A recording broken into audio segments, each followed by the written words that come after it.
Boa tarde, boa noite. Estava esquecendo do pessoal que está em Portugal, só estava falando boa tarde.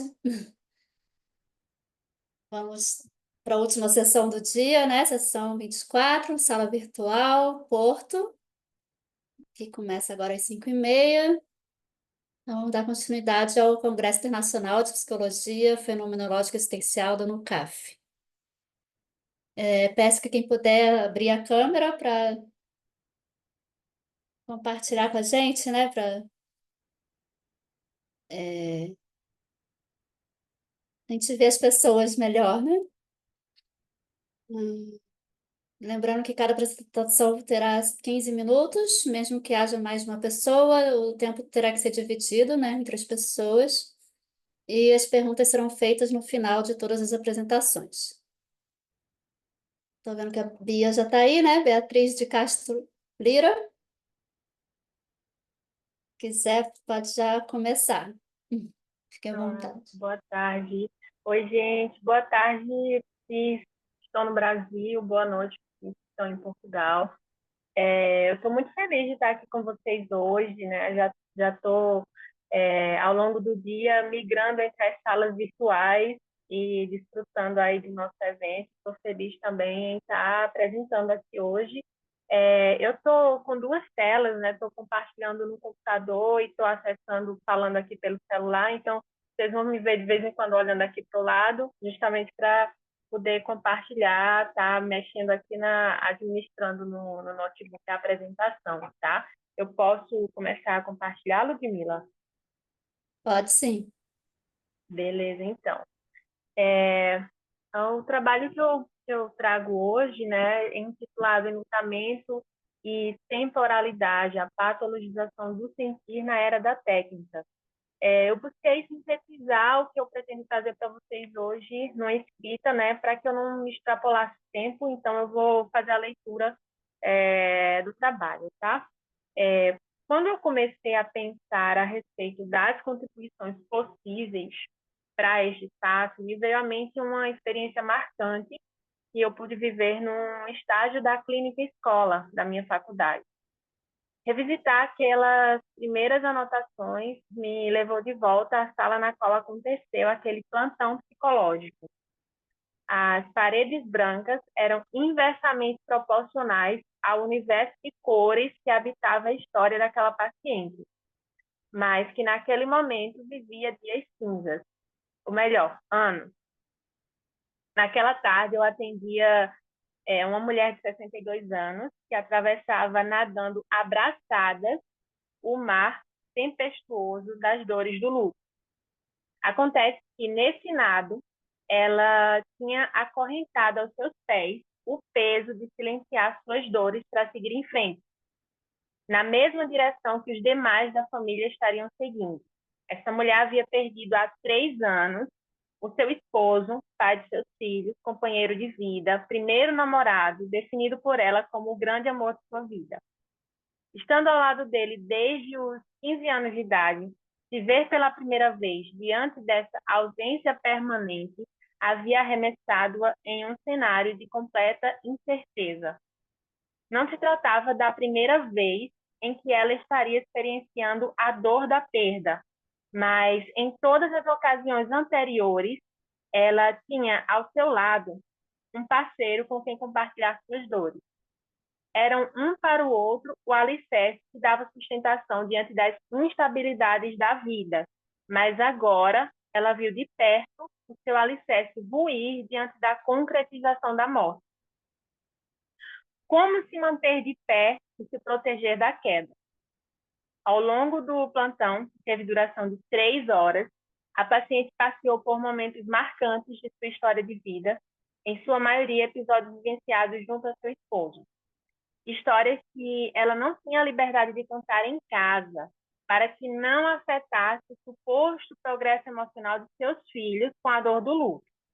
Aqui eu escolho o termo suposto progresso emocional, entre aspas, como uma união entre as expectativas sociais depositadas sobre a maneira com a qual a paciente lida com o seu luto e a maneira com a qual a própria psicologia tem abordado o tema na mais recente atualização do Manual Diagnóstico e Estatístico dos Transtornos Mentais, reforçando um prazo de superação que direciona a dor da perda para a patologia.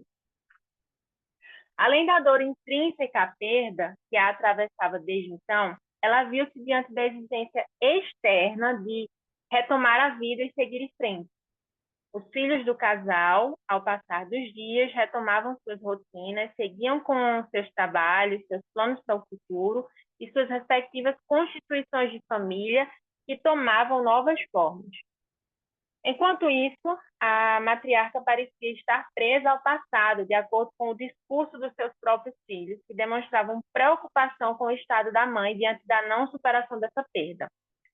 No DSM-5-TR, o luto patológico é diagnosticado quando persiste por mais de um ano e vem a causar sofrimento significativo ou prejuízo no funcionamento diário.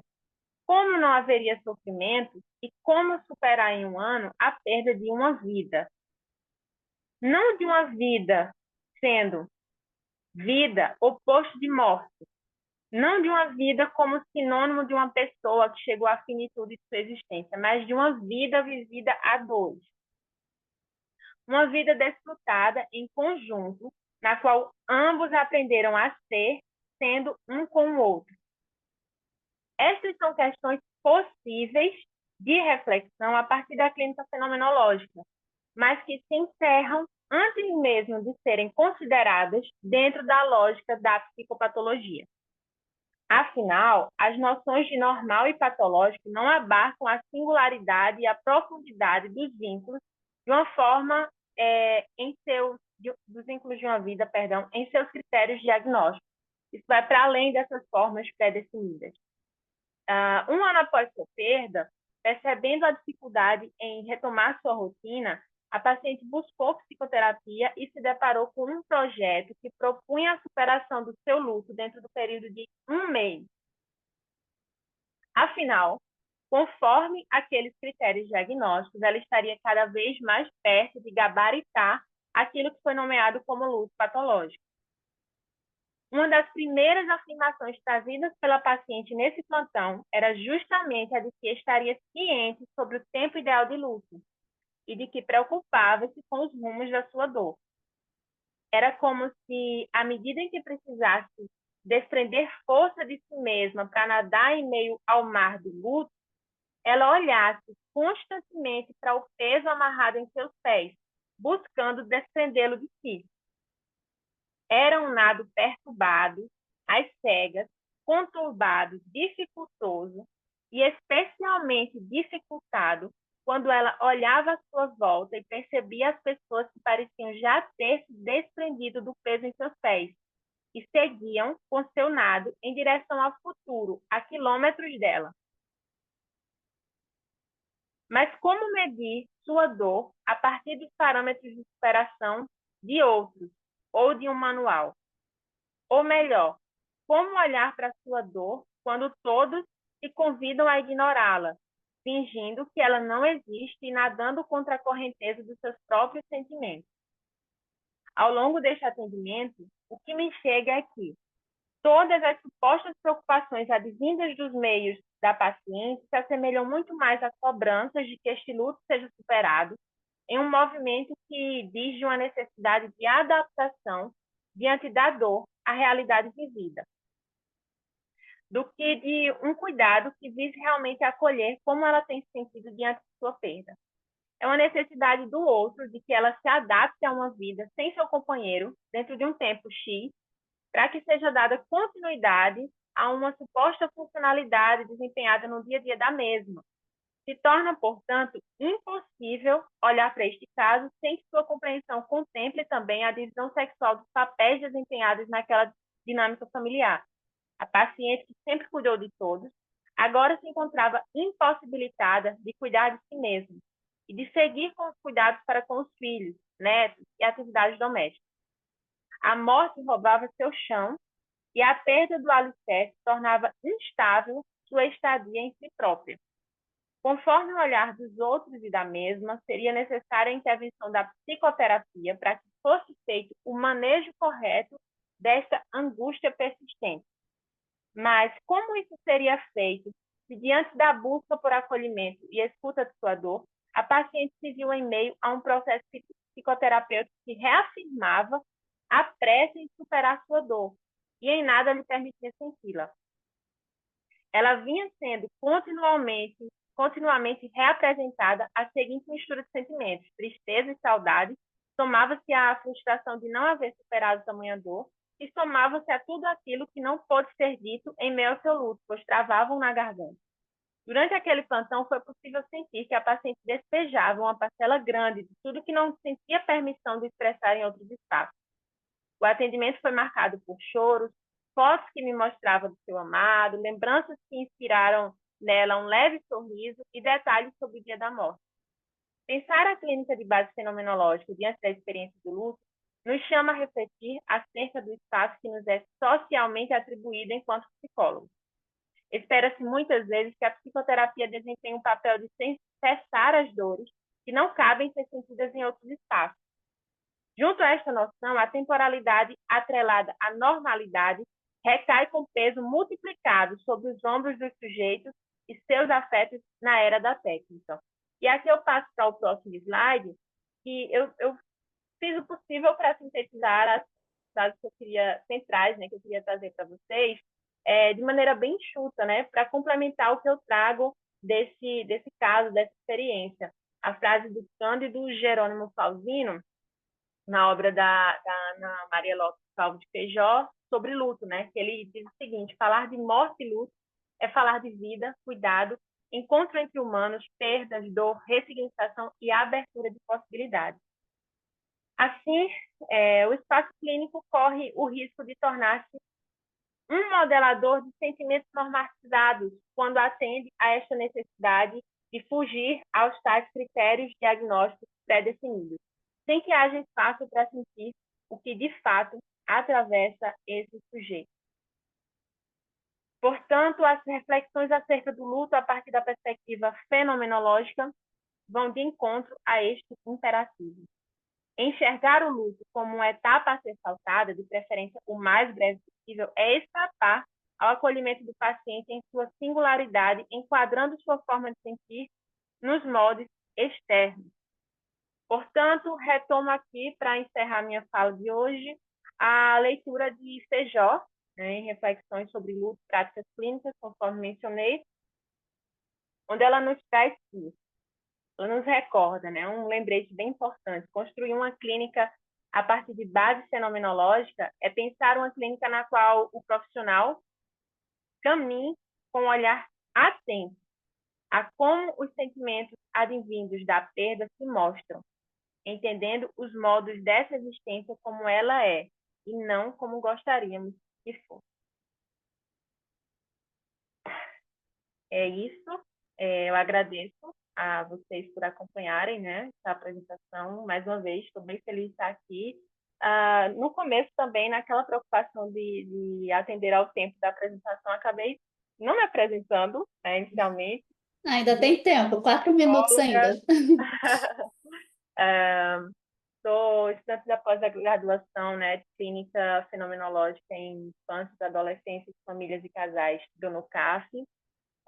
Sou pernambucana, deixo aqui meus contatos, caso vocês queiram que a gente possa seguir trocando ideias sobre esse tema ou outros, né? Minha clínica é voltada especificamente para Acho que não mulheres. está mostrando tudo, desculpa.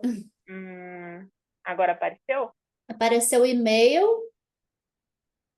Se quiser Uhum. colocar no chat, aí facilita, né? Que a gente Ok. copia mais O fácil. QR Code que eu deixei aí na apresentação é do Instagram, para facilitar, caso alguém queira já apontar a câmera, né? Já vai direto. Então, Sim, é isso, gente. mais fácil. Obrigada e fico à disposição caso vocês queiram que a gente siga esse diálogo, né? Para além desse espaço, através de e-mail, do Instagram, enfim. Certo. Obrigada, excelente apresentação.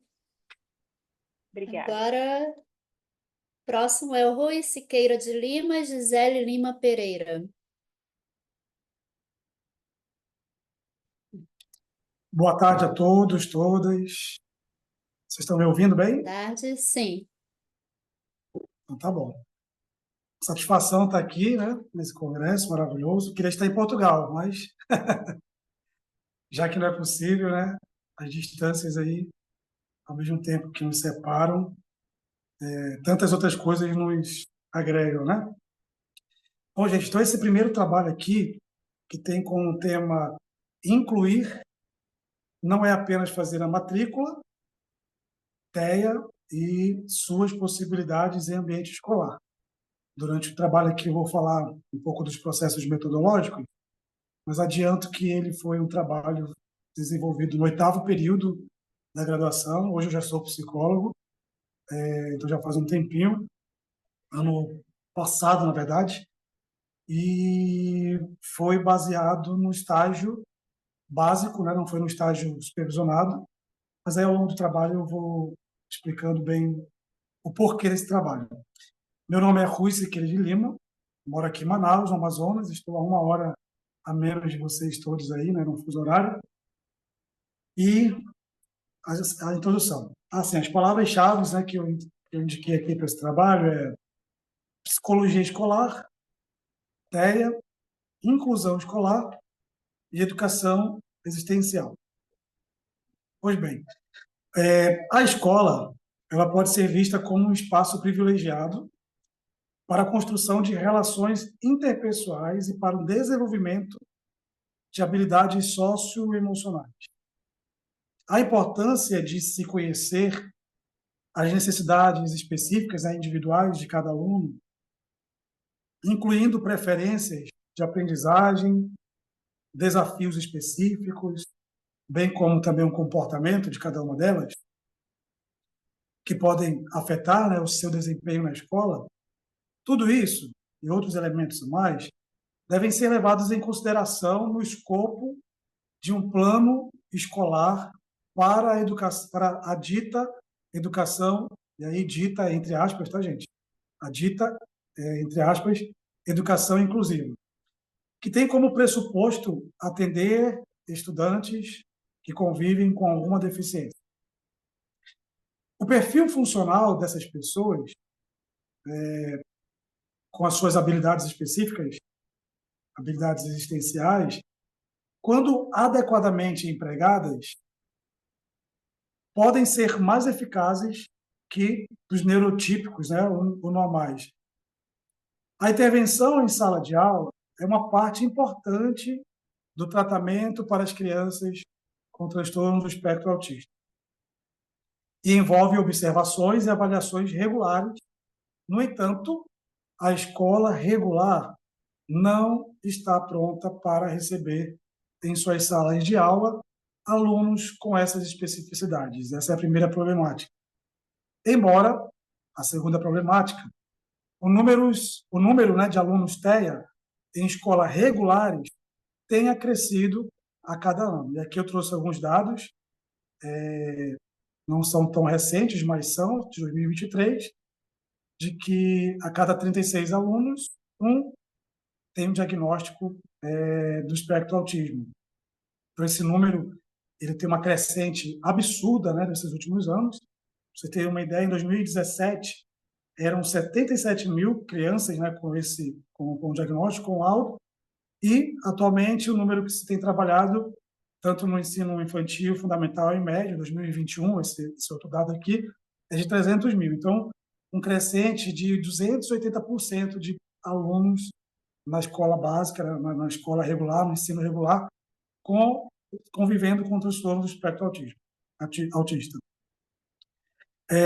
Então, pretendeu-se, a partir desse trabalho, tecer uma análise de natureza crítico-reflexiva, com base nos resultados finais do relatório de estágio básico acadêmico com ênfase escolar. Nesse período, por ser o estágio básico não supervisionado, a gente pode escolher as ênfases. Lá na IES, né, no Instituto de Ensino Superior, onde eu me formei, existe essa possibilidade, eu não sei como é que é a realidade de vocês, aonde a gente pode escolher se a ênfase vai ser clínica, se vai ser psicossocial, se vai ser uma ênfase escolar, enfim. E eu tive essa grata oportunidade, também sorte, de poder fazer esse meu estágio no 8º período na escola em que eu, por 16 anos, fiz parte, né? Tanto no ensino fundamental e médio, tinha essa vaga, e eu me propus a isso, né? Me presentifiquei em voltar à escola, mas dessa vez como estagiário de psicologia. Então foi assim maravilhoso também por esse motivo. E dentre aquilo que foi proposto a mim, né, acerca das demandas específicas e próprias do saber e do fazer psicologia no ambiente educacional, no ambiente escolar, dentro do proposto acerca das demandas específicas, também a oportunidade de poder ser mediador escolar por alguns dias. Não estava nos meus planos, muito menos nos planos do escopo do estágio, né, mas por uma necessidade do momento, né, a psicóloga ali, atuante na escola, percebeu, né, que eu, sei lá, podia ter uma certa habilidade e pediu que eu ficasse ali por alguns dias acompanhando um jovem, né, do sexto ano, cujo este já, já teria passado por ele 3 mediadoras escolares, e geralmente as mediadoras escolares ou mediadores são pessoas dos estagiários, né, que vêm da pedagogia. Mas estas, e aí o estágio era remunerado, inclusive delas, não ficaram, né? Não aguentavam ficar 2 dias, então sobrou para mim. E eu falo sobrou, mas também assim, dada, conforme o tema do trabalho, as possibilidades todas que me foram ali oferecidas, né? Então eu costumo dizer que foi ser mediador escolar por alguns dias, que era para ser alguns dias, ficou sendo o semestre todo, né? Bom, dentre os procedimentos, então, passado o estágio, todo o período ali, né, para eu construir essa análise crítico-reflexiva, os procedimentos utilizados foram, nesse relato de casos, né, a coleta de dados, a identificação dos desafios, né, na educação inclusiva daquela escola, claro, um acesso,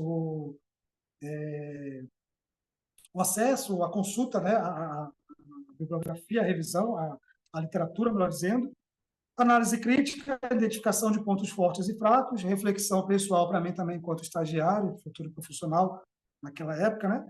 E desenvolvimento de identificação, de recomendações, desculpa, e discussão também com professores e supervisores da escola para futura ou possíveis implementações de mudanças e avaliação contínua com a educação inclusiva ali na escola. Posto isso, como se pensar efetivamente em dispositivos para tornar o ambiente escolar inclusivo e a forma como o profissional da psicologia pode atuar como facilitador desse processo. Inspirado no método fenomenológico com base em Merleau-Ponty, é preciso repensar os processos educativos e valorizar a criatividade vivida pelo corpo, esse corpo sujeito, o indivíduo, né? Vale se lembrar também que Merleau-Ponty diz que a verdadeira filosofia é repensar, é reaprender a ver o mundo. Então, valorizar a criatividade vivida pelo corpo como sujeito, como indivíduo, né, do conhecimento. Ora, sujeito para nós da fenomenologia, a fenomenologia, né, muitas vezes é centrada nesse conceito da questão do sujeito. Então, o sujeito ou o indivíduo como este ser situado no mundo, como consciência encarnada, como consciência engajada, tal como Merleau-Ponty nos propõe, né, nos seus escritos, nos propõe nos seus trabalhos, né, essa consciência encarnada, essa consciência engajada. Pela corporeidade, o ser humano faz do outro um mediador da sua existência, seja na condição de emissor ou de receptor, de formas expressivas. O corpo insere o ser humano de forma ativa e passiva no espaço social, de modo que, conforme nos diz Caminha 2009, não somos meras máquinas que manifestam reações físico-químicas, mas somos corpos que carecem do outro. Portanto, precisamos ser educados corporalmente do ponto de vista da convivência social. E aí também, ainda sobre essa, essa colocação, né, da, da forma como muitas vezes o corpo, o sujeito, o ser é visto, né, como, sobretudo aquele que convive com a deficiência, como esse corpo que possui uma reação físico-química, né, química. Merleau-Ponty também ele acusa, né, a ciência de manipular as coisas e não de habitá-las. Ah, crianças com TEA podem ser sensíveis a estímulos sensoriais, como bem muitos de nós sabemos, como barulhos altos, luzes brilhantes e texturas desconfortáveis. Faz-se Licença, necessário. restam 5 minutos. Tá, obrigado. Faz-se necessário um ambiente minimamente adequado que se contemple essas necessidades deste aluno, deste indivíduo. O trabalho em colaboração com os pais são igualmente uma parte importante dessa equipe multi, né, profissional da escola e colaborativa do aluno com TEA. Mediação esta feita por parte de um profissional da psicologia, não obstante também demais profissionais como pedagogo ou psicopedagogos. De acordo com Lima, 2005, a psicologia ela sempre se fez presente na educação, criando critérios para classificar as crianças, que não estavam adaptadas aos padrões ideais estabelecidos pela classe social dominante de cada instante, de cada momento, nos diferentes períodos históricos. Se naquele primeiro momento as separou essas crianças em normais e anormais, no segundo modelo de trabalho as denominou, entre aspas, crianças problemas. E diante daquilo que se tem hoje, de que se vê hoje, né, diante do modelo que por hora aborda-se, marca os deficientes ou os carentes. Logo, o estágio básico em processos de acolhimento e avaliação psicológica, que é o nome da matéria, a do 8º período, estágio básico em processos de acolhimento e avaliação psicológica, com ênfase em psicologia escolar, reverberou alguns elementos que refletem, entre eles, a educação, e a educação não como esse processo convencional que nós estamos acostumados a ver, a observar, de padronização de pessoas, né? Nem como também uma mera transmissão de conhecimento, mas a produção, a educação como um modo de produção de um modo próprio de se viver. Além do fator que reflete a educação, outros elementos também, como a intencionalidade, a abertura ao ser, ao existente, a abertura às múltiplas dimensões do real, do mundo humano e a liberdade. E obrigado. Nós que agradecemos, excelente apresentação.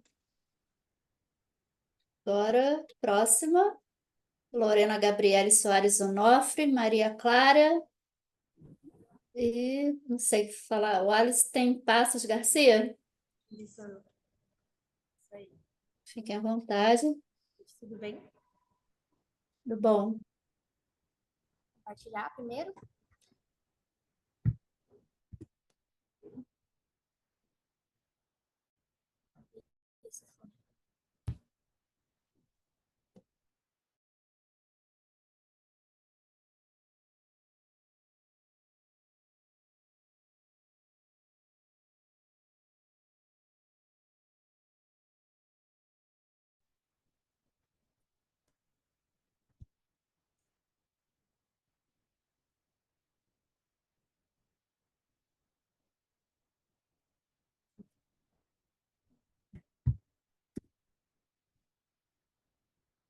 Acho que travou a imagem.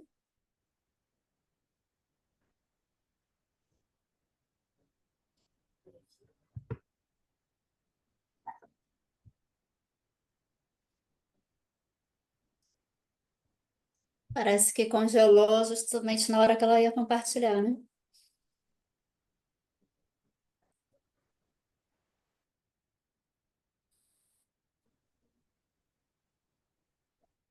Oi, oi. Oi. Parece que travou um pouquinho. Tá me ouvindo? Eu acho que deu uma travada, a gente vai tentar por aqui, então. Ah, se puder. Ah, não, posso mutar aqui, porque eu acho que tenho as duas com o microfone aberto, né?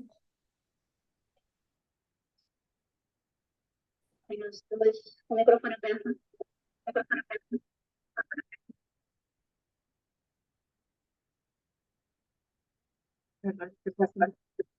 Uhum.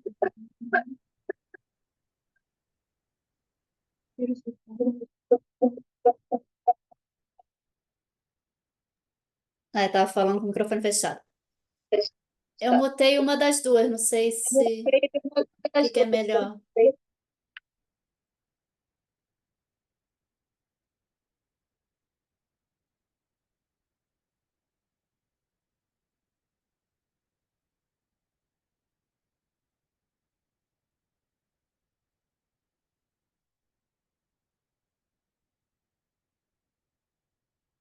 Estão me ouvindo?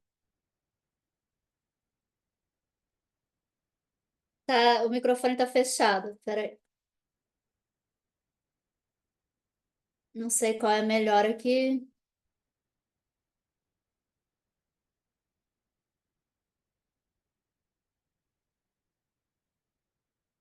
É, tentem isso. Consegue liberar o microfone da Lorena, que eu acho que vai ser melhor apresentar por ele. É, tô tentando, mas não tá respondendo. Curioso. Estranho.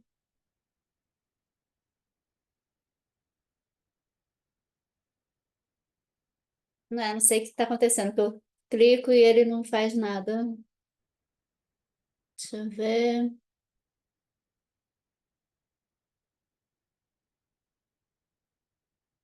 É, acho que tô on mute, mas não tá ativando. Estranho.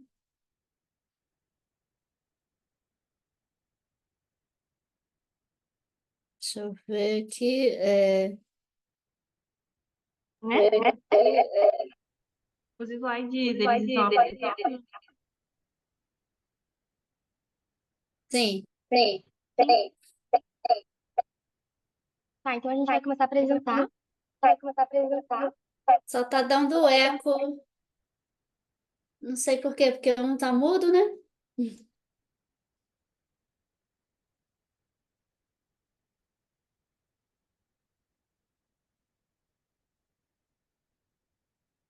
Tá aparecendo uma faixa cinza na frente do slide. Talvez colocando em tela cheia desapareça.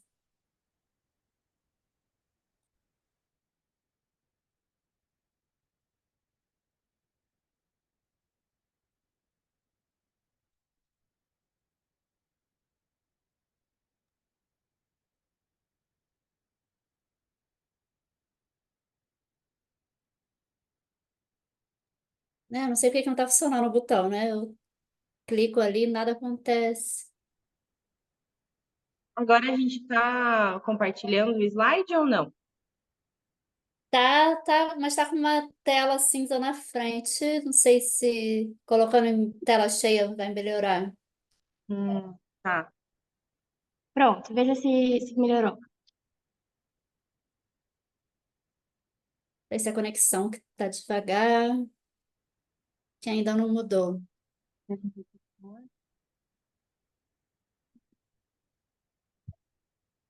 É, pra mim é Agora tá bom.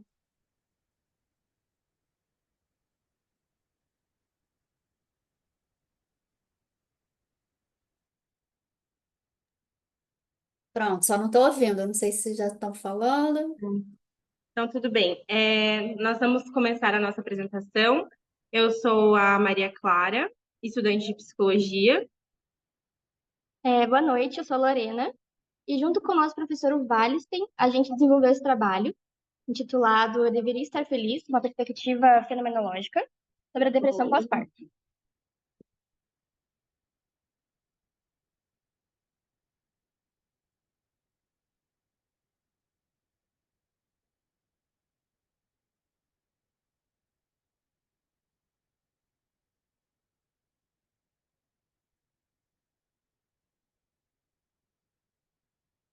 Bom, esse documentário, ele é um documentário brasileiro, né?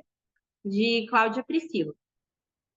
Ele foi lançado em Acho que 2023. travou, acho que a gente perdeu alguma coisa. Não sei se só fui eu ou se parece que Vamos pulou uma parte. comentar sobre o documentário de novo. A gente estava explicando que o documentário ele é nacional, né, brasileiro, Uhum. dirigido e escrito pela Cláudia Priscila e lançado em 2023. Então, ele escuta o relato de 4 mães diferentes que compartilham as suas histórias com a depressão pós-parto.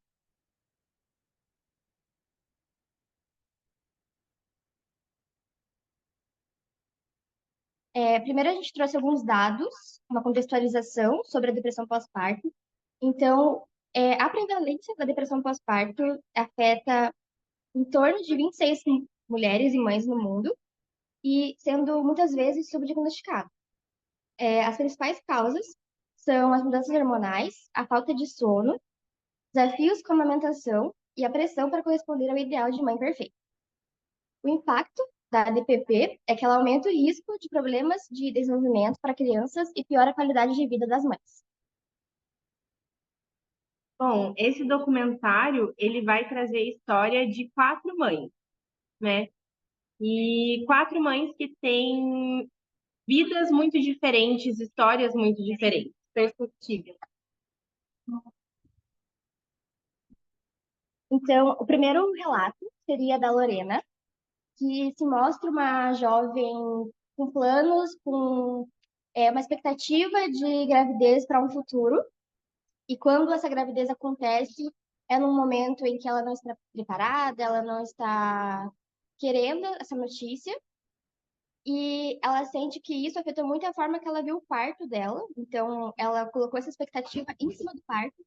Ela pesquisou, ela perguntou para profissionais. E nisso ela sentiu que ela era muito direcionada, e ninguém escutava o que ela realmente queria. Então, se tornou algo que queriam impor nela uma certa gestação e ela procurava outra. Então, como ela não teve uma boa experiência nem na gestação, porque não foi planejada, não foi uma notícia boa de se ouvir, nem no parto, que foi uma cesárea forçada ali pela equipe médica. Então, no começo da sua maternidade, ela tá num momento muito triste. E o filho dela percebe isso, ela percebe que a mãe vive numa tristeza, vive deitada, vive cansada. E a Lorena começa a perceber depressiva quando percebe que o filho dela a vê daquela maneira, que ela não está criando memórias com o filho dela. Também traz a história da Bárbara, que é uma mulher indígena que vive numa comunidade. E a Bárbara traz que, como mulher indígena, ela foi muito criada escutando, né, numa pressão ali de que a mulher indígena é forte, é guerreira, que tem o parto fácil, rápido. E como ela também não estava planejando a gestação dela, ela seguiu trabalhando normalmente, seguiu a sua vida de maneira ativa durante a gestação. E quando a gestação vem numa cesárea que ela não planejou, que não era como ela queria, não era do jeito que ela escutou a vida inteira, ela ela passa por um momento muito traumático, onde a cesárea deixa ela com uma cicatriz, e essa cicatriz a deixa com uma dor que é tanto física quanto emocional. Isso mexe com o corpo dela, com os sentimentos dela, traz tristeza e uma desconexão do próprio corpo. Pode falar. Bom, a Carla, ela nunca quis e nunca teve esse sonho da maternidade. Ela foi levada a criar esse sonho e entender que ela precisava dessa maternidade, né? Então, ela cria esse sonho, ela acaba romantizando essa maternidade, ela planeja e idealiza esse filho, e quando ela acaba tendo seu filho, ela tem uma quebra muito grande com essas expectativas que foram criadas. Então, ela traz até uma fala que era: eu estava muito distraída quando implantaram o chip da maternidade em mim. Então, a gente vê como isso foi romantizado e criado para ela. Então, e também temos a Fernanda, que ela traz a depressão pós-parto de uma maneira um pouco diferente, porque a depressão pós-parto dela foi porque ela criou uma simbiose, de certa forma, com o seu filho. Porque quando ele nasceu, ele teve que ir para UTI, fazer alguns procedimentos, e quando ele foi para os braços dela, ela disse que passou da noite até a manhã repetindo como se fosse um mantra: Você é meu filho e eu sou sua mãe. Então ela não conseguia se afastar do seu filho, tendo de certa forma uma simbiose com ele e deixando de viver a vida dela.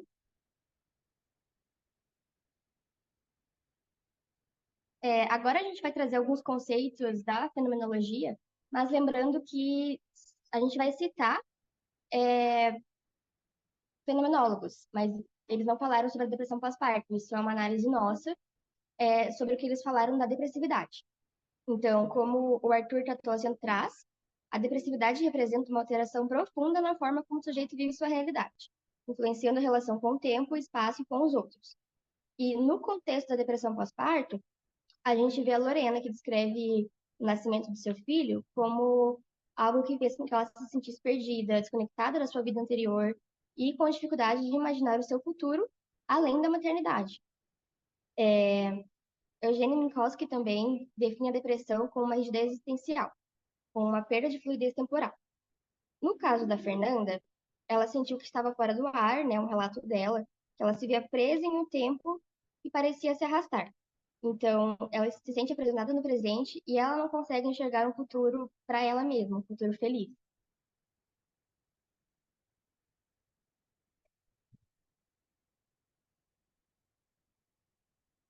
Agora, o Ludwig Zanger explora a relação entre corpo e existência. E na questão do pós-parto, as mudanças corporais podem levar à alienação do próprio corpo. Então, ele enfatiza a importância da relação com o corpo na experiência existencial.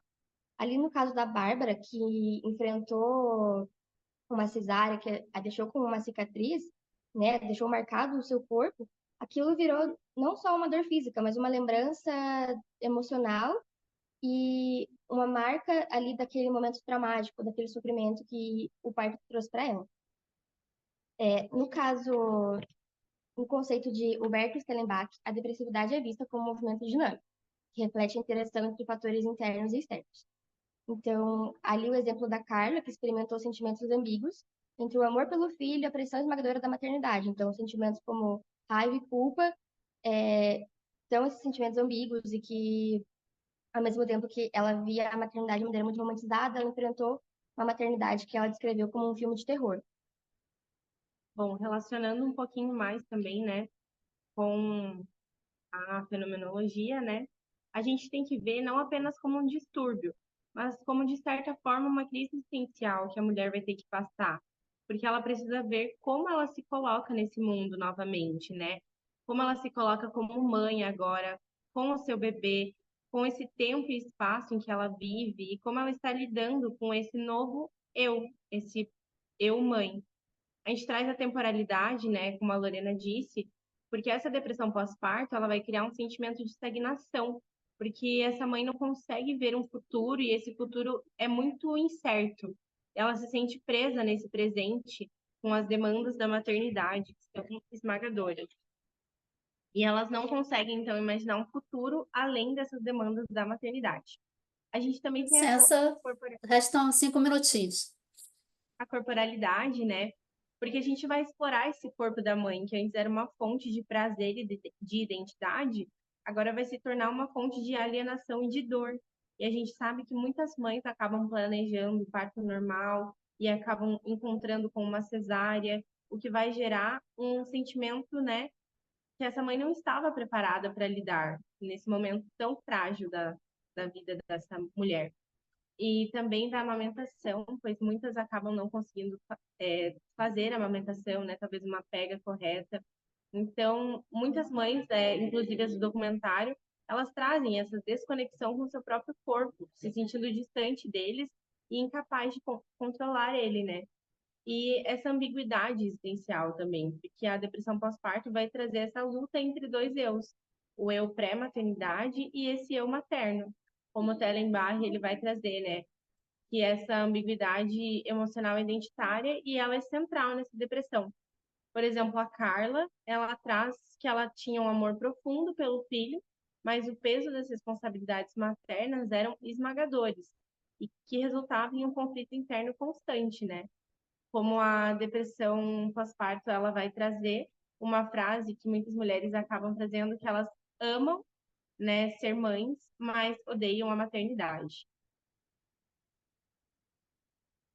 E a gente tem que entender essa depressão pós-parto como uma vivência subjetiva, porque a gente, ao invés de tratar apenas a depressão pós-parto, nós precisamos ver como essas mães experienciam essa condição, como essa condição está afetando o seu modo de ser no mundo, né? Como essa vivência está transformando essa mãe, né?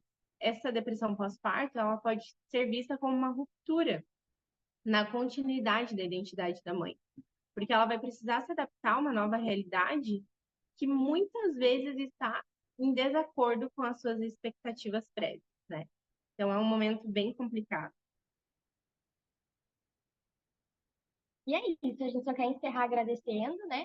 Aqui você pode encontrar nossas bibliografias, as referências que a gente usou, nossos perfis e também o perfil oficial do documentário, que ele é ativo e ele tem essa proposta de conversar sobre isso.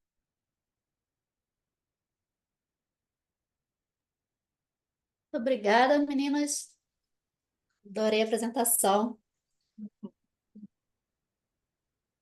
E agora o Rui Siqueira de Lima, Miguel Rebelo dos Santos, Kétora Pereira Gonçalves Gomes, Francilda Peixoto Carvalho, Daniele de Oliveira Almeida.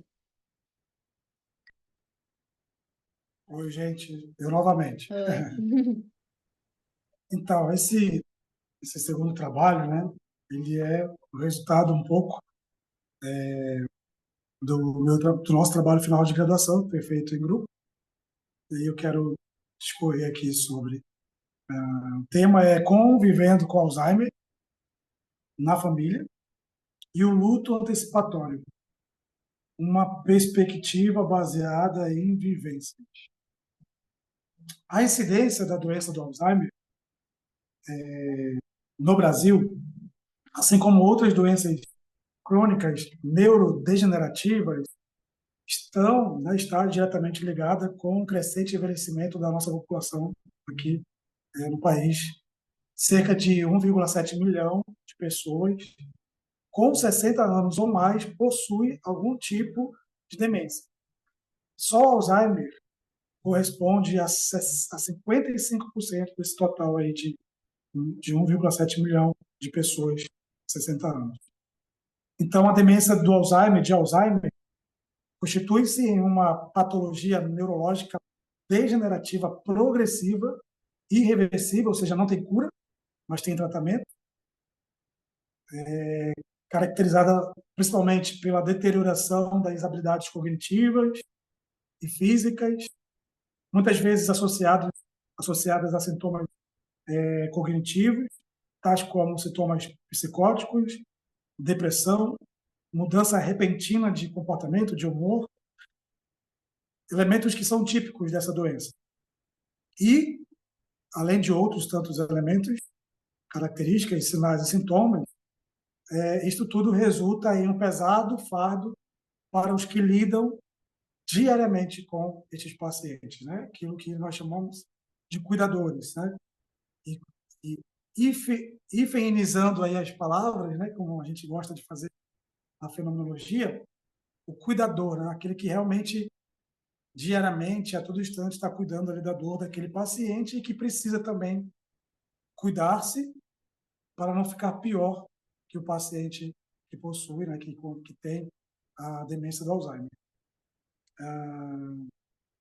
Além desses impactos psicossociais, na dinâmica familiar, surge o luto, aquilo que denomina-se de luto antecipatório, ou seja, a morte anunciada de um ente corpo, né, de um corpo vivo, vivido e vivente, versus, entre aspas, a vida em movimento, fecha aspas, afetada pela doença. Outros, sim, e aqui numa concepção, né, uma vertente teórica que baseou nosso trabalho, que foi em Merleau-Ponty, né? Outro sim é através do corpo que vivemos nossa condição de encarnação. É o corpo, objeto, que permite o contato vital com o mundo, mesmo este corpo em declínio.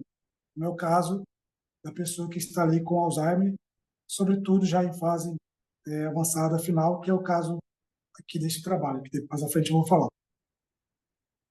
O corpo, revela, portanto, o meu existir ambíguo, no caso da pessoa que está já se despedindo, né? Ambíguo, porque é o corpo ali vivo, vivido, versus esse declínio que ele está passando pela própria condição ou pela própria faticidade ali do diagnóstico.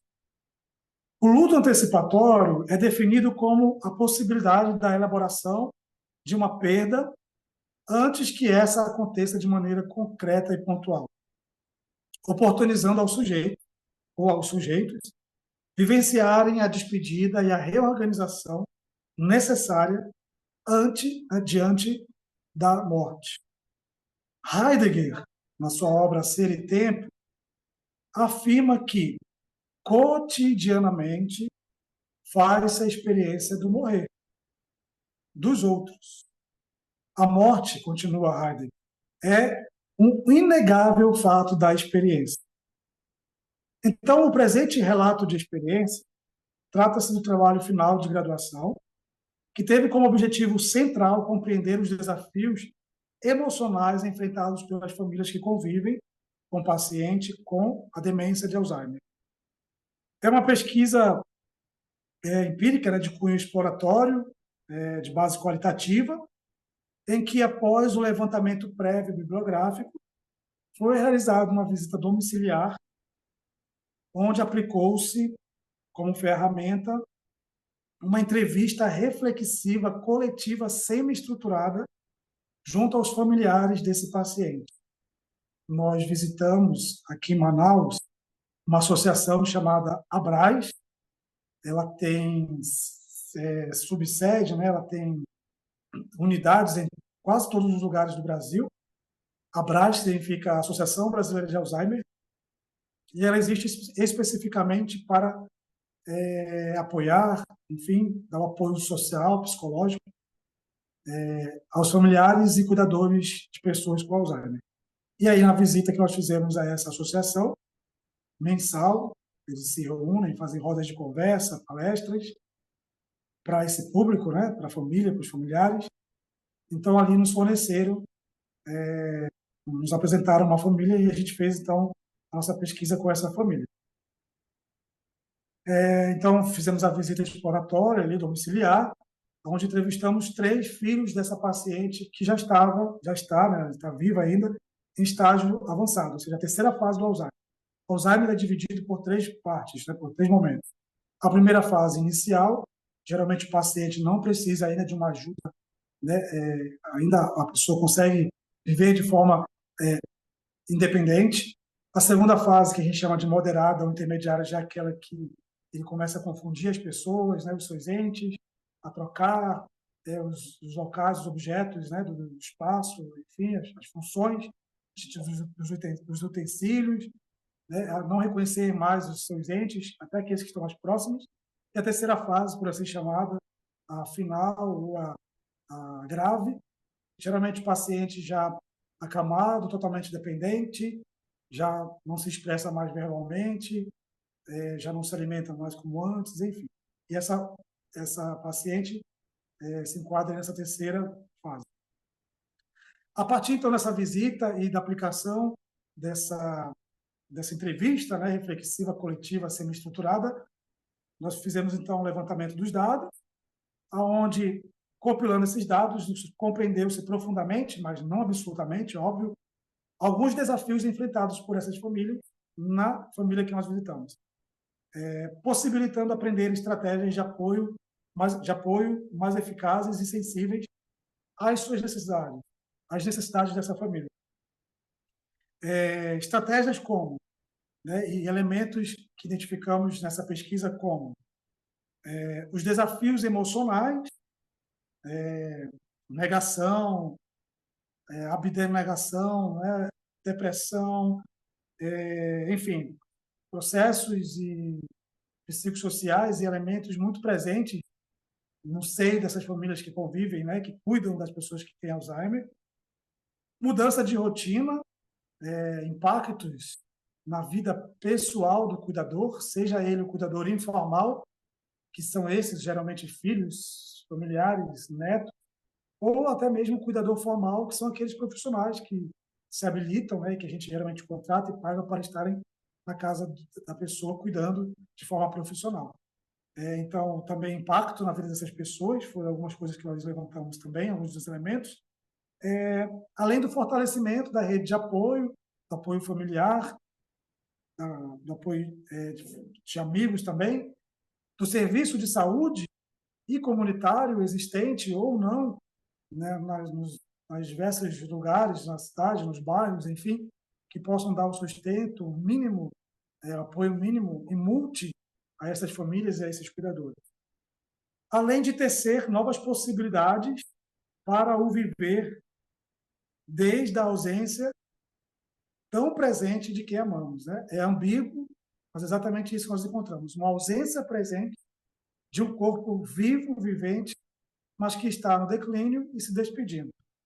E aqui eu quero trazer um outro elemento interessante que nós observamos e também trouxemos isso como resultado, que foram alguns dos fenômenos psíquicos ali observados na entrevista com os familiares, fenômenos psíquicos esses latentes ou não tão latentes assim, aquilo que na psicanálise, né, ou das análises poderia se chamar como ato falho, né? A gente fazendo essa interface da psicanálise aqui com as concepções existenciais fenomenológicas, a gente pode dizer que é um conceito intencional, a questão mesmo da intencionalidade.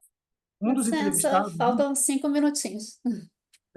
um dos filhos cuidadores, no âmbito ali da entrevista, enquanto falava e relatava muito emocionado sobre como é cuidar e como é perceber a sua mãe partindo, mesmo em vida, ele dizia assim: quando a minha mãe era viva, aí ele continuou dando o relato dele, né? E aquilo nos chamou muita atenção, porque ainda que ele tivesse a percepção da sua mãe plena, viva ali, mas já não tanto, no sentido desse contexto aí do luto antecipatório, da perda, né? Para nós, nesse pensamento aí existencial, fenomenológico, a gente entendeu como essa concepção mesmo intencional dele de que não apesar de ele não querer que a mãe partisse, mas nesse ínterim era a forma como ele via já a mãe dele, né?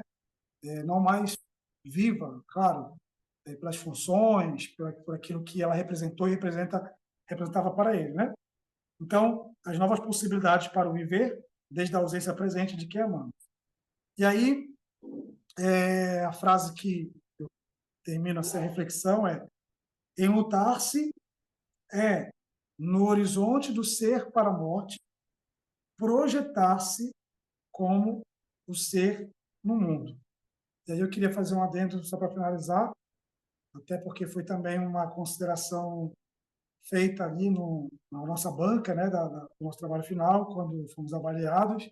O luto antecipatório ele é um fenômeno muito específico. Ele não tem a ver, apesar de se tratar também de perda de luto, né, com o luto convencional. O luto convencional existem várias fases, tal. O luto antecipatório é exatamente aquilo mesmo que eu falei aqui durante a apresentação, de em vida a gente já se despedir gradualmente daquela pessoa que tanto amamos e que está conosco ali ainda, né? E as palavras-chave que regem esse trabalho é luta antecipatório, ser para a morte, finitude e corporeidade. Muito obrigado.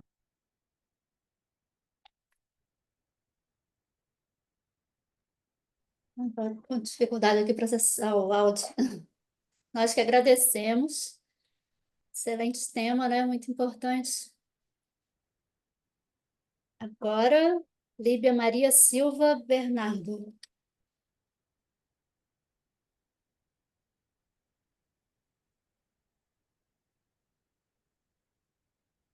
Tá por aí?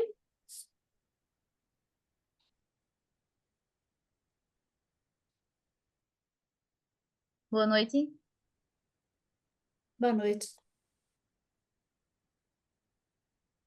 Tá conseguindo me escutar? Sim. Tá. É, eu acho que é a minha internet que deve estar oscilando, porque eu quase não estava conseguindo escutar o colega, mas eu vou tentar aqui apresentar, Até agora tá ótimo. tá bom? Então, ok. É, boa noite a todos. Meu nome é Lídia.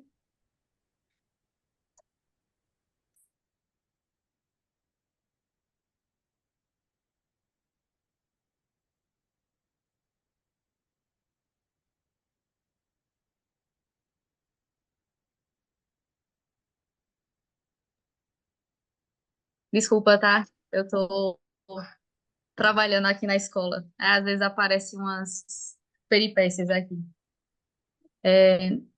Bom, meu trabalho, meu ensaio, aliás, é sobre um tema A Dor do Existir, reflexões sobre o olhar da psicopatologia fenomenológica no mundo contemporâneo. É, esse estudo eu iria trazer na minha graduação, porém, nos 45 do segundo tempo, eu mudei o meu tema para enfatizar uma outra área de, com os estudos voltados ao campo do suicídio nos sacerdotes. Então, eu fiquei entre esses dois, mas acabei escolhendo o outro. Esse daqui vai ficar a posteriori, mas é um tema que também me chama a atenção. E eu peço desculpa por não poder apresentar os slides, mas é que devido à internet eu estou reduzindo aqui. Nesse estudo que eu fiz, dentro da perspectiva da fenomenologia, trouxe como um entendimento a experiência subjetiva da dor como um caminho de compreensão do ser humano. Essa, essas maneiras de se compreender o ser humano se faz dentro das possibilidades do estudo e do entendimento do fenômeno, que é a experiência individual. No caso, por exemplo, na clínica, nós fazemos a escuta, o acolhimento daquela dor e acolhemos aquela experiência do outro, porque ela é única. Não podemos generalizar de uma forma como se a dor do outro fosse a dor de tantos outros. Então, a dor daquele ser é dele e a única dele. E temos também a compreensão dessa consciência, de explorar essa consciência que se relaciona com a dor, esse outro que nos traz esse fenômeno, né? Que vivencia, que experiencia a sua dor, e a sua dor existencial em si, que é a parte fundamental dessa experiência humana. E dentro dessa experiência, dessas manifestações, que são dadas de diferentes formas, nós, no caso eu, percebo essa angústia, esse sentimento de incerteza diante do futuro, essas incompreensões, de expectativas de algo que ainda não aconteceu. Então gera essa angústia no ser, né? De projetos, de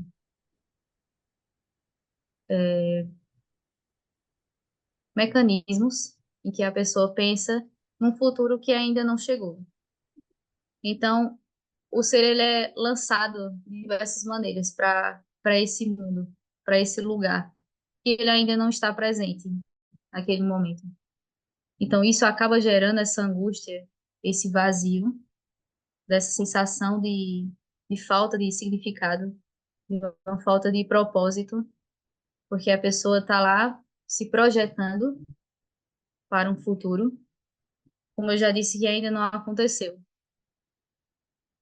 E nisso, lança-se esse desespero, esse sentir-se perdido, diante dessa incapacidade de superar essa dor.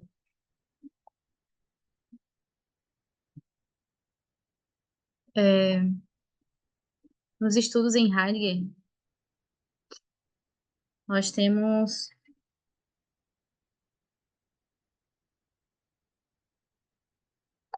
Binswanger e Bernard Boyce, que trazem alguns olhares em relação às tonalidades afetivas.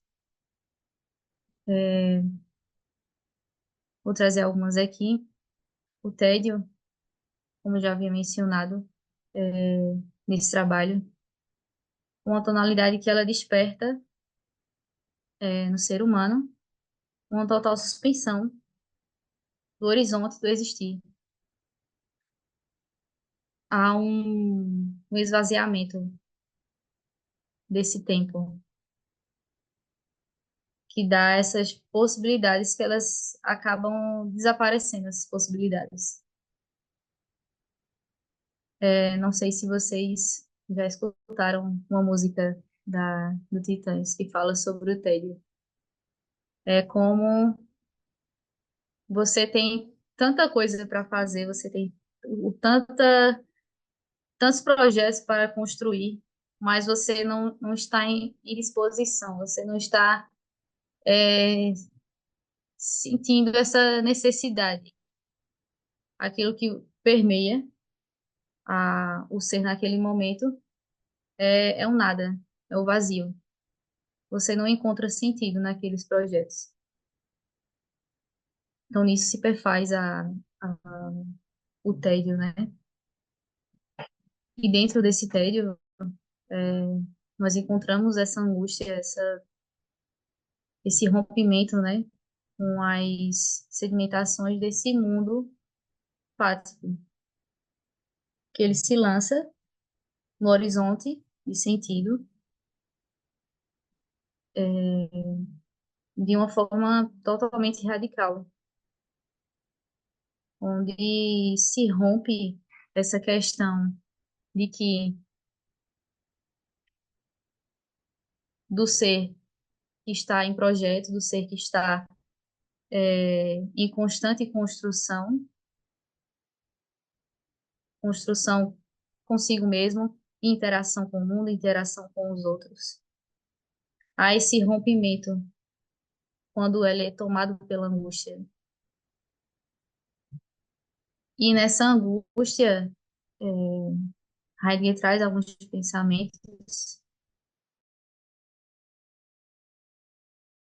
dessa sua existência, da existência mais própria desse ser.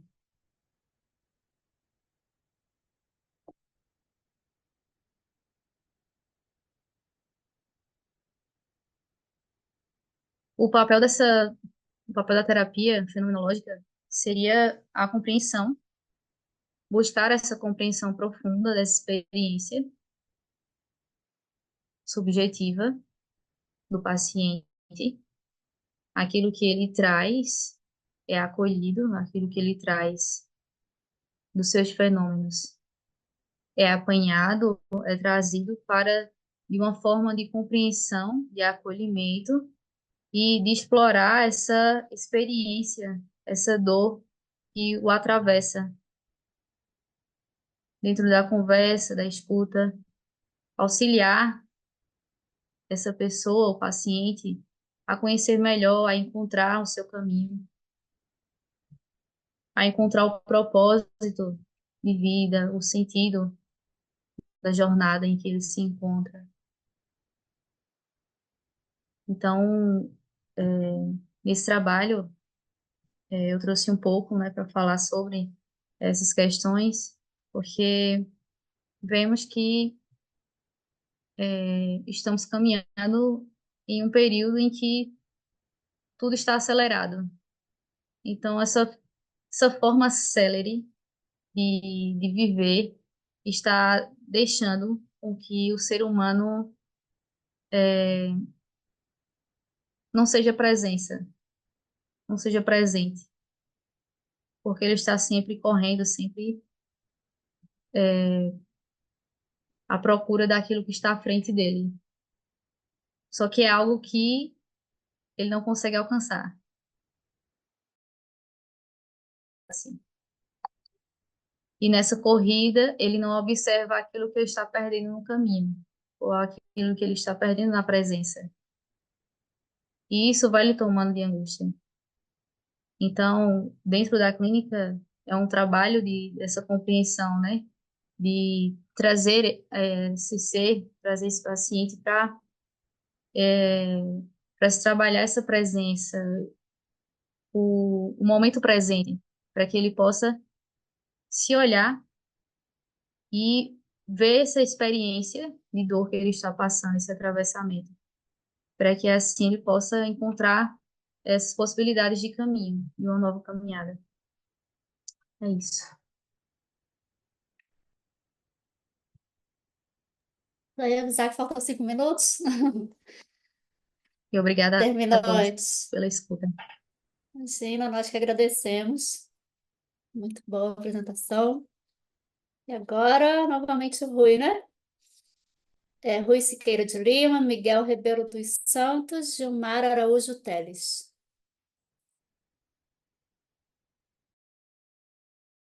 Já pode pedir a música do Fantástico, né? A terceira vez. Mas brincadeiras à parte, gente, esse trabalho ele é um trabalho que me acompanha desde o sétimo período. Já apresentei ele em alguns outros congressos também, e, enfim. E possivelmente ele estará se tornando um anteprojeto para um possível mestrado. Eu estou na tentativa, que é com o público trans, né? Pessoas transgêneras, transexuais e travestis. Bom, o tema é sobrevivências, de vivências, né? Mas também de sobreviver,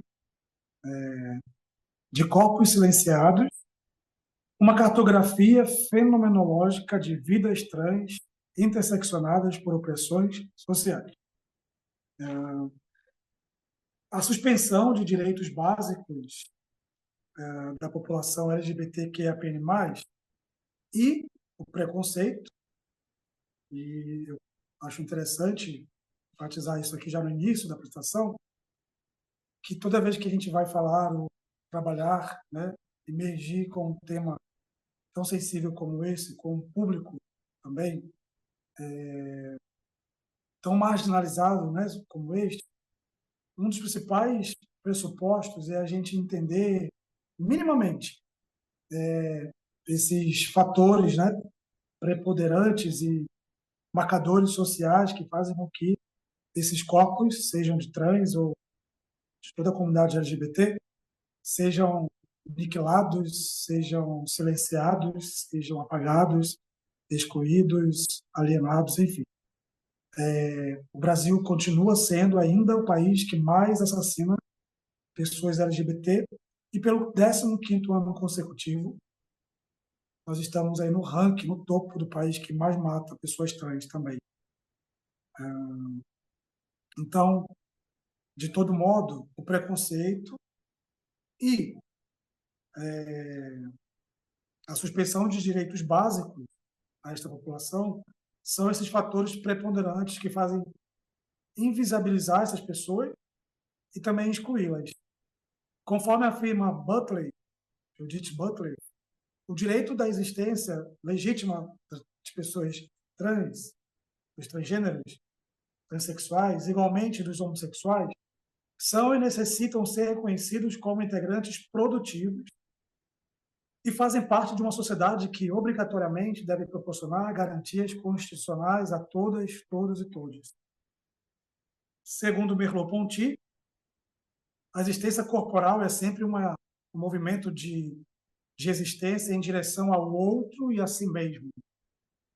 Confluente, né, convergente com a ideia também de Sartre, ali no Ser e Nada, onde ele nos fala da concepção do ser para si, que é sempre ser para o outro, né, e o ser em si, de forma mais egoística. Então, também Merleau-Ponty, entender essa existência corporal como esse movimento de existência em direção ao outro e a si mesmo, em que a compreensão do corpo, neste contexto, está diretamente relacionada com a vivência de mundo dessas pessoas. Uma pessoa sente, se percebe o mundo por meio do seu próprio corpo. A respeito disso, contribuir para a diminuição da invisibilização e exclusão social da comunidade LGBTQIAPN+, em especial da população trans, por meio do acesso à justiça, da ampliação dos conhecimentos acerca dos direitos dos cidadãos e também da sensibilização da comunidade externa para questões que envolvem direito e sexualidade, são alguns dos objetivos gerais desse trabalho.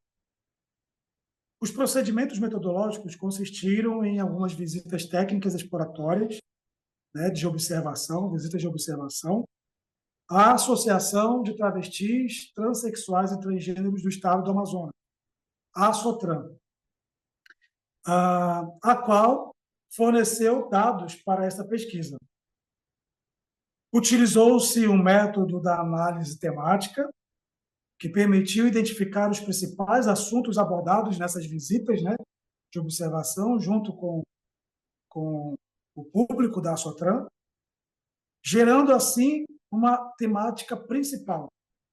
Trata-se de um método de análise qualitativa de dados para identificar, analisar, interpretar e relatar padrões, temas, a partir de dados qualitativos. E então, em comum acordo, né, junto com a associação, nós, acadêmicos na época, chegamos a uma temática geral e, por fim, pela qual nós iríamos trabalhar no futuro. Ademais, outras entidades em parceria, como o Centro Universitário Uninorte, que é o Instituto de Ensino Superior, da qual nós fizemos o trabalho, onde nós nos formamos, e também o Ambulatório de Diversidade Sexual e Gênero da Policlínica Codajás, aqui mesmo em Manaus, na capital, foi realizada uma ação conjunta e aberta ao público, no formato de mesa redonda, visando contemplar esses fatores, esses temas, esses eixos temáticos e os dados adquiridos pelas partes envolvidas, seja o público trans, visitado e observado e escutado. Se outrora ali eu falei dos cuidadores, agora eu estou falando de escutadores, né? Aquele que também se coloca numa posição de escuta, mais do que ouvir. Uma vez eu ouvi alguém falar, eu acho que até que foi a Ana Feijó, que escutar é diferente de ouvir. Escutar é uma performance, é uma forma de... como se fosse um guardião do ouvir, né? Então, ali, ouvindo essa população, como escutadores, né, escutando as dores deles e deles, visamos, então, contemplar todas as partes envolvidas. Ao adentrar ao campo de pesquisa, sim, aí é interessante falar que o nome da matéria se chama PISC, que é Práticas Integrativas, é a sigla, Práticas Integrativas, Saúde e Comunidade, onde na sala de aula a professora pediu que nós sorteássemos em equipe temas, então literalmente foi um sorteio mesmo, e caiu para a minha equipe de trabalho a temática LGBT, e fomos atrás então dessa associação que nos acolheu, e até hoje nós temos uma parceria, além de tantos resultados, eu vou já falar aqui no final do trabalho. Um deles é que esse projeto acadêmico que nasceu em sala de aula, ele virou um projeto de extensão para a universidade. Eu não sei se vocês conhecem, mas a Uninorte, que é a faculdade aqui de Manaus, ela faz parte de uma rede de ensino chamado Ser Educacional. Eu acho que tem gente aqui que é do Nordeste, né? E lá no Nordeste é muito forte essa rede. Então, a gente concorreu com vários lugares do Brasil, né, onde tem a rede de ensino, e ganhamos em primeiro lugar com um projeto de extensão, né, nesse trabalho que nós desenvolvemos a partir do 7º período, e hoje ele ficou lá, né, na instituição. Os dados mostram a necessidade de eliminar as mais variadas formas de opressão vivenciada por este público, tais como baixa escolaridade, ausência de renda ou de emprego, fator este que impõe ainda esses corpos, essas pessoas, viverem da prática sexual profissional, né? Só 95%, ou melhor, apenas dados aqui do Amazonas, 5% da população trans está hoje inserida em um trabalho formal. 95% ganha vida através do profissional, do profissionalismo do sexo, né? E o não acesso às informações necessárias que possibilitem dar o primeiro passo para o reconhecimento de suas identidades. Observou-se que as políticas identitárias, elas são necessárias. Conseguir o corpo esperado, tão almejado, tão simbólico na construção da identidade desse público, é uma aspiração existencial, mas a garantia de direitos fundamentais, básicos, destes indivíduos é de extrema urgência. E aí, nessa mesa redonda, além do público trans, nós tivemos a presença de um delegado da delegacia, delegado civil da Delegacia da Mulher, aqui em Manaus. Tivemos a presença de uma juíza federal que trabalha com mulheres trans na cadeia, né, na prisão. Tivemos também a presença de uma ativista trans, que faz parte dessa associação, e tivemos também na mesa redonda, para discutir esses temas junto com o público, a presença de uma médica obstétrica que trabalha nesse ambulatório sexual, aí, de diversidade sexual, justamente no processo transexualizador aqui nessa policlínica aqui em Manaus.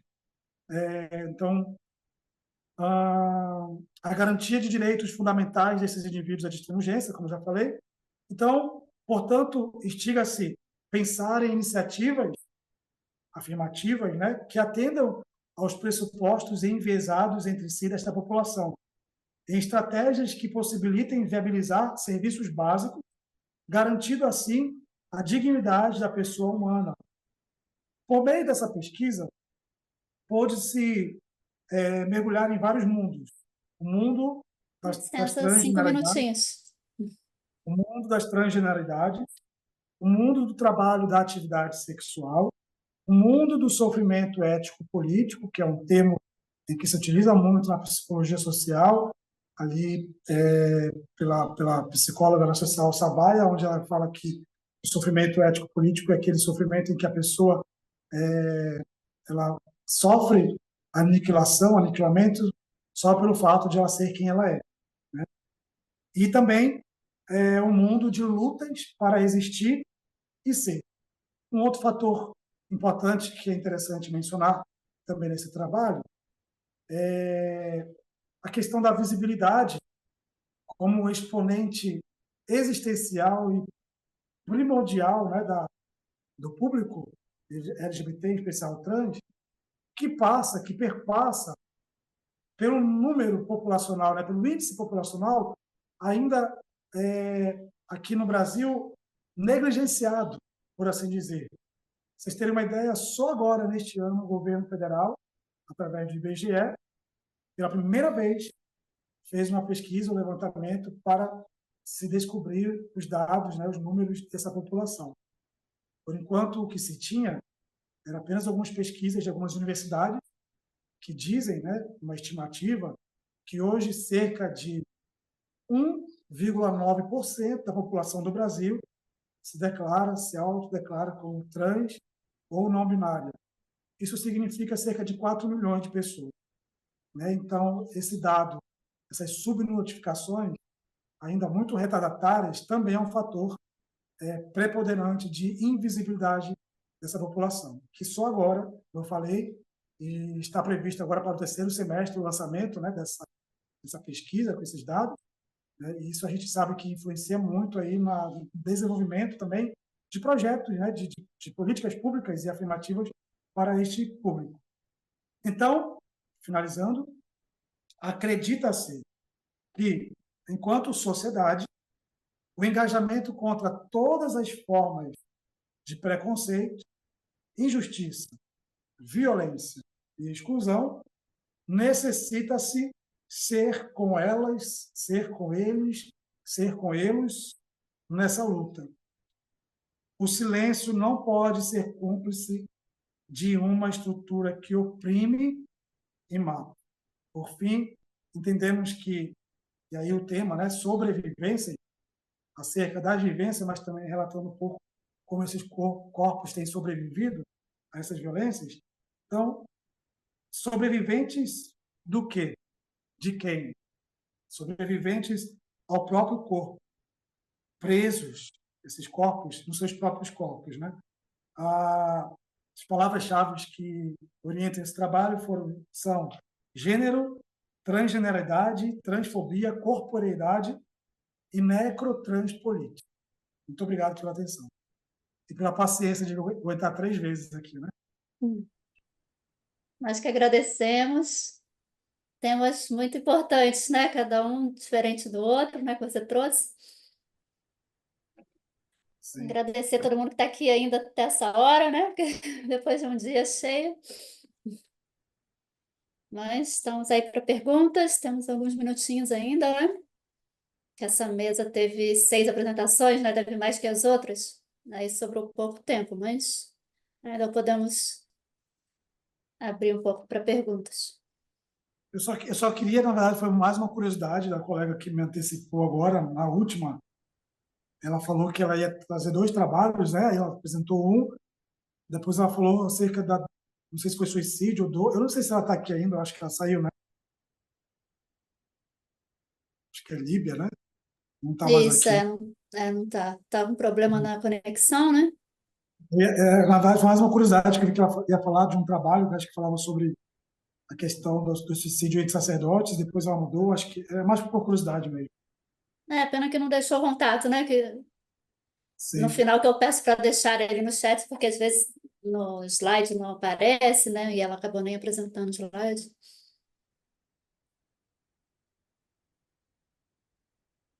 Alguém tem pergunta?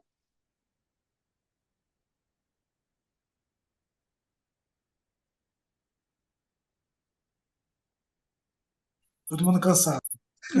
É verdade. Daiane abriu o microfone. Quer fazer alguma pergunta?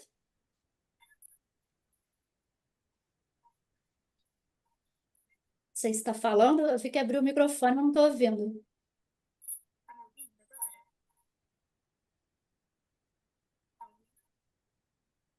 Está Parece que ouvindo, ela está Rui? falando. Aqui está. Agora abriu. Está um Não pouquinho estamos ouvindo. baixinha.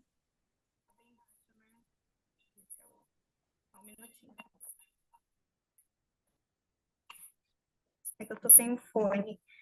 Agora. Melhorou. Melhorou, né? Então, parabéns a todos, né, que ainda estão aqui, mas os trabalhos são muito importantes, né, com temas extremamente pertinentes.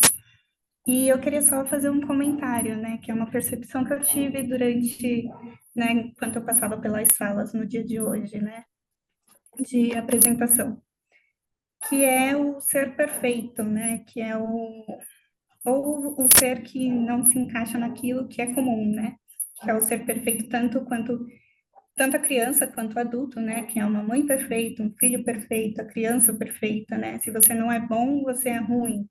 Se você nunca é o suficiente.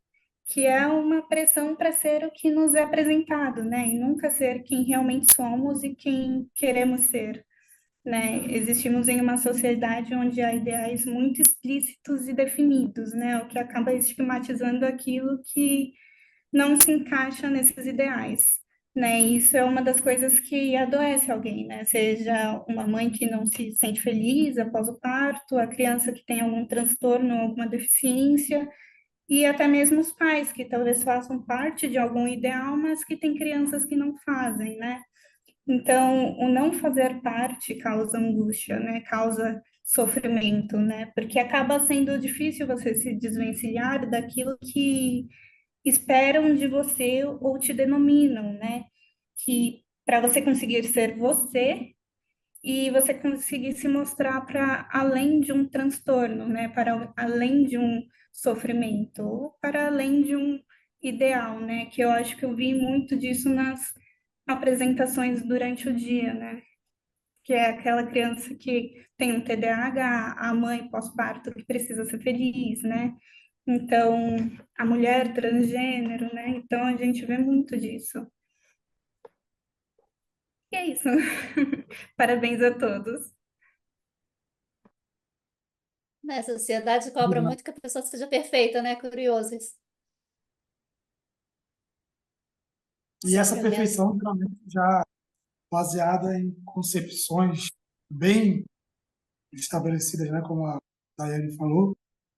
Eu acho que também no trabalho ali com o público trans, pessoas não binárias, a gente vê muito isso.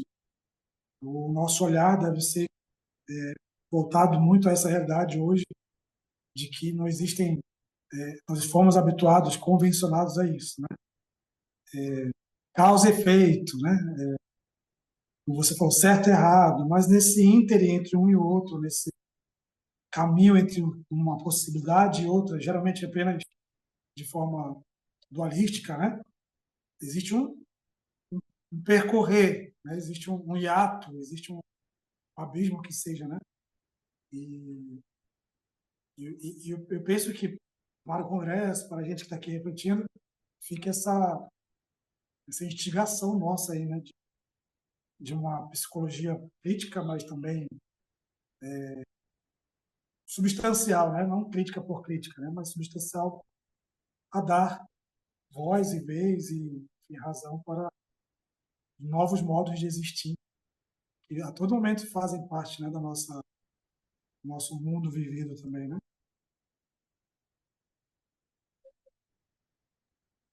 Ah, nosso papel, né? Ir contra a correnteza, né? Principalmente na nossa abordagem. Sim. Dar espaço, né, para que essas pessoas consigam ser elas, né?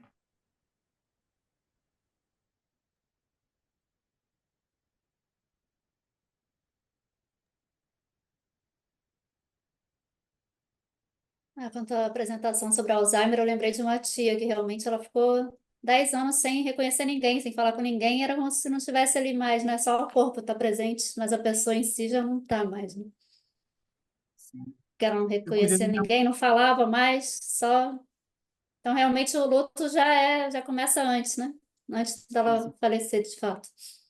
eu cuidei da minha mãe, ela tinha Alzheimer, Hum. abdiquei de tudo para viver mais de 6 anos só cuidando dela.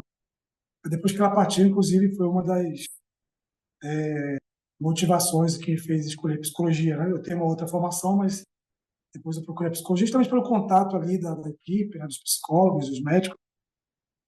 Eu costumo dizer que eu comecei psicologia por ela e terminei pelo meu pai, que faleceu bem recente, faz pouco tempo. Eu estava terminando a graduação. Ele não tinha Alzheimer, mas ele tinha uma outra síndrome demencial não identificada, né? Possivelmente por questões do álcool ali, questões etílicas, mas que também o fardo, que também ali a lida foi semelhante, como na minha mãe, né, quando a gente cuidou também, enfim. Então, foi mais essa experiência aí também.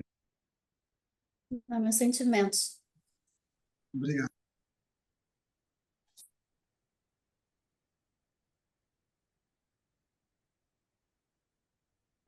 Mas alguém quer falar alguma coisa? Quiserem deixar contato ali também, né? Para gente se falar posteriormente.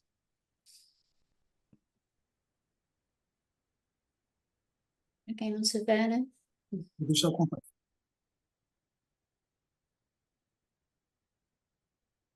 Lorena fez. Ah, foi antes. Sobre o parto, né? Depressão pós-parto. Quem tiver interesse, esse é o meu Instagram. Tá, obrigada.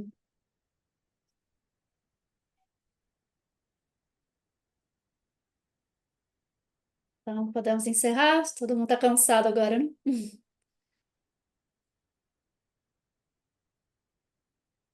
Então, só agradecer, né?